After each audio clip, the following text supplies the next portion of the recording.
Dear students, आपका पुनः बहुत बहुत स्वागत है हमारे इस यूट्यूब चैनल में। तो कक्षा 9वीं हिंदी का संशोधित वाला ब्लूप्रिंट आ चुका है, जो कि 2021 की परीक्षा के लिए मान्य किया गया है। तो आज के इस वीडियो में आपको हिंदी का संशोधित वाला ब्लूप्रिंट पूरा का पूरा समझाने वाला हूँ, पूरा A to Z समझाने वाला हूँ कि कौन कौन से आपके अध्याय हटा दिए गए हैं, कौन कौन से आपको प्रश्न पूछे जाएंगे, किस प्रकार से परीक्षा का पैटर्न होगा, किस प्रकार से प्रश्न पूछे जाएंगे, किस प्रकार से आपको उत्तर लिखना है और इसकी शब्द सीमा क्या है। सारी बातें मैं आज के इस वीडियो में आपको बताने वाला हूं, तो इसके लिए आपको वीडियो को शुरू से लेकर अंत तक जरूर देखना है। चलिए अब हम वीडियो को बिना किसी देरी के शुरू करते हैं। तो देखिए छात्रों, यहाँ पर जो आपका हिंदी का पेपर है कुल 100 अंक का होगा, पूर्णांक इसमें 100 है। सबसे पहले हम इसके हटाए गए अध्याय के बारे में बात कर लेते हैं। तो देखिए छात्रों, यहाँ पर जो आपका कृतिका का भाग 1 है, इसमें से आपका जो पहला अध्याय है इस जल प्रलय में, इसे हटा दिया गया है, आपको इसे नहीं पढ़ना है। इसके बाद जो आपका अध्याय 5 है, किस तरह आखिरकार में हिंदी आया, इसे भी आपको नहीं पढ़ना है। इससे भी वार्षिक परीक्षा में एक भी अंक का प्रश्न नहीं पूछा जाएगा। एक और बात मैं आपको बताना चाहूँगा कि यहाँ पर थोड़ी संख्या बनी हुई है। इससे पहले जो आपका नोटिस जारी किया गया था उसमें यहाँ पर आपको बताया गया था कि आपका हिंदी में मतलब कोई भी अध्याय को नहीं हटाया गया है, लेकिन नए ब्लूप्रिंट में ये कहा जा रहा है कि आपका ये सारे अध्याय हट चुके हैं। तो मुझे ऐसा लग रहा है कि जो आपका ब्लूप्रिंट है वह सही है, क्योंकि ब्लूप्रिंट अभी अभी तैयार हुआ है, उसमें कुछ भी बात गलत नहीं की जा सकती है। हो सकता है आपका ये अध्याय हटा दिए गए हैं। तो मैं कहना चाहूँगा कि आप इन्हें छोड़ सकते हैं, क्योंकि इनसे एक भी अंक का प्रश्न नहीं पूछा जाएगा, क्योंकि ब्लूप्रिंट अभी लेटेस्ट तैयार हुआ है। उन्होंने कुछ ना कुछ सोच समझ के कहा होगा। वैसे भी एमपी बोर्ड साला कुछ भी कुछ निकाल रहा है, दिमाग खराब करके रख दिया हमने। अब हमारी की गलती है, अब वो जैसा कह रहा है हमें तो वैसे ही करना पड़ेगा, हम कुछ भी नहीं कर सकते हैं। तो उन्होंने कहा कि आले अध्याय हट गए नए ब्लूप्रिंट के हिसाब से, तो हम आले अध्याय को नहीं पढ़ रहे हैं। अब पेपर में कुछ भी आएगा तो हम उसकी ऐसे तैसी भी कर सकते हैं। देखिए इसके बाद है क्षितिज का भाग 1, जिसमें कि जो आपका तीसरा अध्याय है उपभोक्तावाद की संस्कृति, इसे भी आपको नहीं पढ़ना है।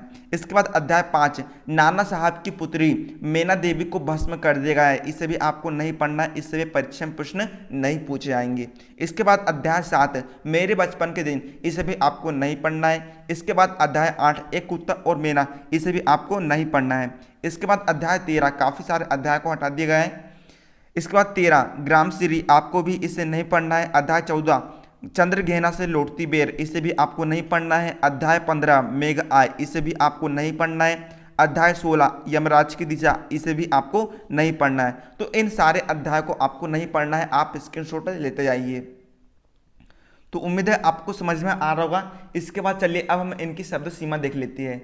तो देखिए छात्रों, यहाँ पर जो आपका शब्द सीमा में पूरी एक्सप्लेन करता हूँ। तो देखिए प्रश्न 1 से लेकर 5 तक जो आपको परीक्षा होगी, उसमें जो पेपर होगा उसमें प्रश्न 1 से 5 तक यहाँ पर आपको वस्तुनिष्ठ प्रश्न पूछे जाएंगे। इनकी कोई भी शब्द सीमा निर्धारित नहीं है।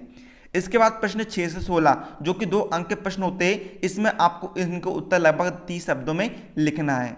इसके बाद प्रश्न 17 से 19 जो कि 3 अंक के प्रश्न है, इसके उत्तर आपको लगभग 50 शब्दों में लिखना है। इसके बाद प्रश्न 20 से 25 जो कि 4 अंक के प्रश्न होते हैं, इनको उत्तर आपको लगभग 75 शब्दों में लिखना है। इसके बाद प्रश्न 26 और 27 जो कि 5 अंक के प्रश्न होते हैं, इनको उत्तर आपको लगभग 120 शब्दों में लिखना है। इसके बाद प्रश्न 28 जो कि 10 अंक के प्रश्न होते हैं, इनके उत्तर आपको लगभग 250 शब्दों में लिखना है। प्रश्न 28 एक निबंध वाला प्रश्न है ना, निबंध आएगा इसमें, जो कि 10 अंक का प्रश्न होता है।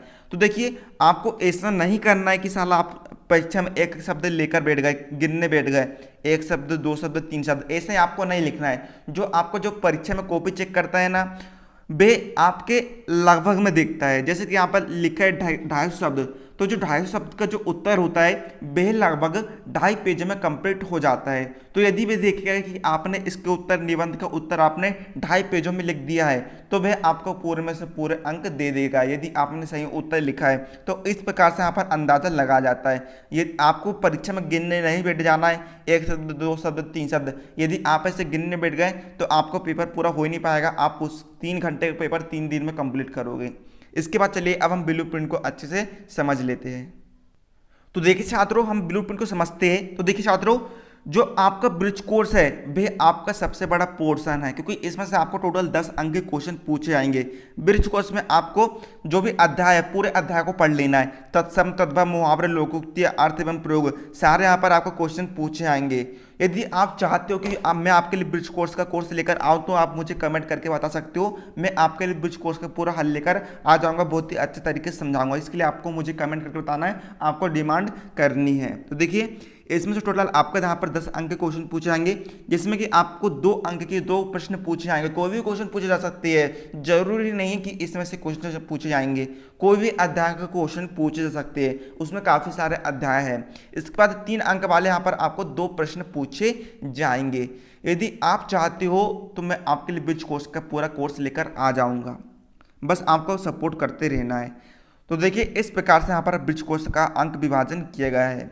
इसके बाद देखिए आपको जो पत्र है, पत्र भी ब्रिज कोर्स में पूछा जाएगा। तो इस प्रकार यहाँ पर आपको जो ब्रिज कोर्स है वह टोटल 15 अंक का हो जाता है। ब्रिज कोर्स के अंदर जो भी पत्र है उसी में से कोई भी पत्र आपको पूछ लिया जाएगा। तो 5 अंक का एक प्रश्न पूछा जाएगा, अर्थात 5 अंक का आपका पत्र पूछा जाएगा।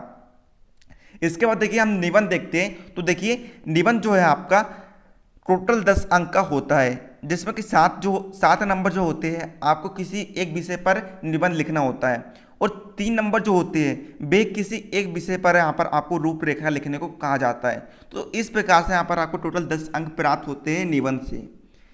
उम्मीद है आपको समझ में आ रहा होगा। इसके बाद देखिए जो भी आपके अध्याय है, कृतिका हो गई, क्षितिज हो गया, उसके अंतर्गत जो भी अध्याय है उसके हम प्रश्नोत्तर देख लेते हैं कि आपके प्रश्नोत्तर किस प्रकार से आएंगे। तो देखिए जो आपका पद्य खंड है, पद्य खंड के अंतर्गत यहाँ पर आपको छोटे छोटे 2 अंक वाले 5 प्रश्न पूछे जाएंगे। तो इस प्रकार से यहाँ पर आपके 10 अंक नंबर हो गए। इसके बाद जो गद्य खंड है, गद्य खंड के अंतर्गत छोटे छोटे 2 अंक वाले 3 प्रश्न पूछे जाएंगे। तो इस प्रकार से यहाँ पर आपके 6 अंक हो गए। तो टोटल यहाँ पर आपको जो भी अध्याय है, अध्यायों में से आपके टोटल 16 अंक के क्वेश्चन पूछे जाएंगे। तो आपको प्रश्न उत्तर को भी अच्छे से तैयार करना है। इसके बाद देखिए हम जो आपको व्याख्या आती है ना, आपको व्याख्या लिखने को कहा जाता है कि इनकी व्याख्या लिखिए। तो देखिए अध्यायों पर आधारित हम व्याख्या देखते हैं। तो देखिए जो पद्य खंड है उसमें से 4 अंक यहाँ पर आपको एक प्रश्न पूछा जाएगा, अर्थात 4 अंक यहाँ पर आपको व्याख्या आएगी। उसके बाद गद्य खंड में से आपकी 4 अंक की व्याख्या आएगी। तो इस प्रकार से टोटल आपकी 8 अंक की व्याख्या पूछी जाएगी। इसके बाद हम कवि एवं लेखक परिचय देखते हैं। तो कवि परिचय आपका 4 अंक का पूछा जाएगा, और लेखक परिचय यहाँ पर आपको 4 अंक का पूछा जाएगा। तो इस प्रकार कवि एवं लेखक परिचय में टोटल यहाँ पर आपके 8 अंक हो जाएंगे। इसके बाद देखिए पद्य साहित्य का विकास जो होता है ना, जैसे कहा जाता है आधुनिक काल, ये काल वो काल है ना, इसमें से यहाँ पर आपको 4 अंक का एक प्रश्न पूछा जाएगा। फिर गद्य साहित्य का इतिहास, इसमें से यहाँ पर आपको 4 अंक का एक प्रश्न पूछा जाएगा। तो टोटल यहाँ पर आपके 8 अंक के क्वेश्चन पूछे जाएंगे। उम्मीद है आपको समझ में आ रहा होगा। अब देखिए जो भी आपके पद्य खंड और गद्य खंड में जो भी वस्तुनिष्ठ प्रश्न है जो कि अध्याय पर आधारित है, अध्याय के अंदर में से आपके वस्तुनिष्ठ प्रश्नों को पूछ लिया जाता है। तो देखिए पद्य खंड के अंतर्गत यहाँ पर आपके 1 अंक की जो वस्तुनिष्ठ प्रश्न है वे 5 प्रश्न पूछे जाएंगे। गद्य खंड में से भी आपके 1 अंक के 5 प्रश्न पूछे जाएंगे। तो टोटल यहाँ पर आपके 10 अंक के वस्तुनिष्ठ प्रश्न आएंगे जो कि अध्याय से आएंगे। अब देखिए संकलित विविध पाठों पर आधारित वस्तुनिष्ठ प्रश्न, अर्थात कोई भी अध्याय कहीं से भी पूछ लिया जाएगा आपको वस्तुनिष्ठ प्रश्न, कोई भी अध्याय पर आपके वस्तुनिष्ठ प्रश्न पूछ लाएंगे जो कि 1 अंक वाले 5 प्रश्न होंगे। तो टोटल यहाँ पर आपके 5 अंक के वस्तुनिष्ठ प्रश्न पूछ ले आएंगे कोई भी अध्याय पर।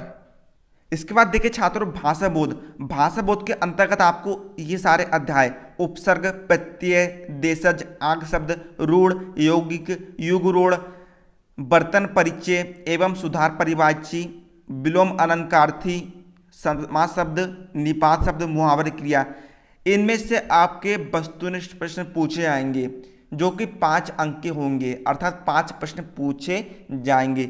1 अंक का 1 प्रश्न होगा, है ना। तो टोटल यहाँ पर आपके 5 अंक के प्रश्न पूछे जाएंगे। तो आगे मैं आपके लिए ठीक है वीडियो भी लेकर आऊँगा, पूरा समझाऊंगा मैं आपको भाषा बोध क्या होता है, काव्य बोध क्या होता है, सारा कुछ मैं आपको समझाऊंगा। इसके लिए आप हमारे चैनल पर पहले आना तो चैनल को सब्सक्राइब कर लीजिए। इसके बाद देखिए काव्य बोध क्या है। काव्य बोध के अंतर्गत काव्य, रस, अलंकार, छंद होती है। तो ये सारा कुछ आपको पूछा जाएगा। तो इसकी भी मैं आपके लिए वीडियो लेकर आऊँगा, मैं आपको बहुत ही अच्छे तरीके से समझाऊंगा। तो इसके लिए आप हमारे चैनल को सब्सक्राइब कर लीजिए। वैसे मैं आपके लिए अभी रेगुलर क्लास भी लेकर आ रहा हूँ सामाजिक विज्ञान और अंग्रेजी की, है ना। तो देखिए इसके अंतर्गत टोटल यहाँ पर आपके 10 अंक के क्वेश्चन पूछे जाएंगे।